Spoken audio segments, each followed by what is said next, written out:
울진군은 가축분뇨와 음식물 폐기물을 재처리해 바이오가스를 생산하는 시설을 민간에 위탁 운영하고 있는데요. 이 회사 노조가 위탁업체와 울진군 공무원들 사이에 부적절한 식사 대접과 금품 수수 의혹 등을 제기했습니다. 울진군은 사실 여부를 확인하기 위해 해당 부서와 위탁 운영 업체에 대해 감사에 착수했습니다. 김형일 기자가 보도합니다. 울진군이 위탁 운영 중인 가축분뇨 공공처리 시설입니다.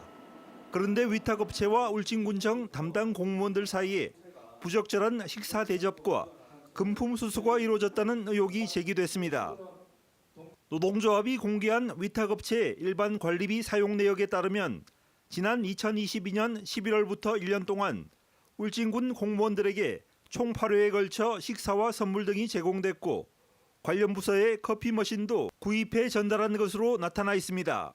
정말 심각한 문제라고 생각합니다. 울진군이 금품을 받는다는가, 그다음에 식사를 과도하게 대접받는다는 것은 결국 공정하게 업체를 관리할 수 없고 업체 편에 서서 설 수밖에 없는 현실이 되지 않았는가. 또 위탁 운영업체가 민간 위탁 지침에 따라 노무비를 낙찰률 이상 지급해야 하지만 현재 직원들의 노무비는 평균 75% 수준에 그치고 있다고 주장했습니다. 75% 정도 지급이 되고 있는 실정입니다. 지금 이 조합원들이나 비조합원들이 요구하는 거는 이제 용역 설계에 거기에 준하는 이제 100% 임금에 대한 지급을 요구하고 있는 상황이고. 이 밖에도 위탁 운영업체가 지방계약법을 위반해 이중 계약한 정황이 있고 미생물을 활성화하는 약품 구매 과정도 불투명하게 이루어졌다는 의혹을 제기했습니다.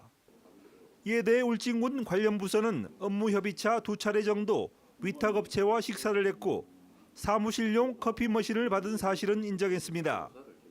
하지만 공무원 식사 대접과 선물 제공과 관련된 대부분의 의혹은 사실 무근이고 위탁업체도 공무원에게 접대한 것처럼 경비 내역을 허위 기재한 점을 현재 인정하고 있다며 법적 대응을 검토 중이라고 밝혔습니다.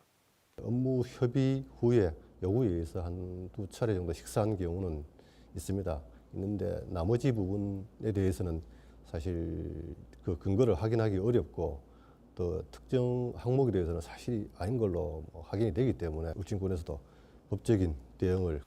또 노조가 제기한 노무비 산정과 관련해 위탁 운영업체는 직원들에게 계약 금액의 90% 수준의 노무비를 지급하고 있고 약품 구입도 공정한 절차를 거쳤다고 해명했습니다. 한편 울진군은 노조가 제기한 여러 의혹들에 대해 관련 부서와 위탁 운영업체를 대상으로 감사에 착수하겠다고 밝혔습니다. MBC 뉴스 김형일입니다.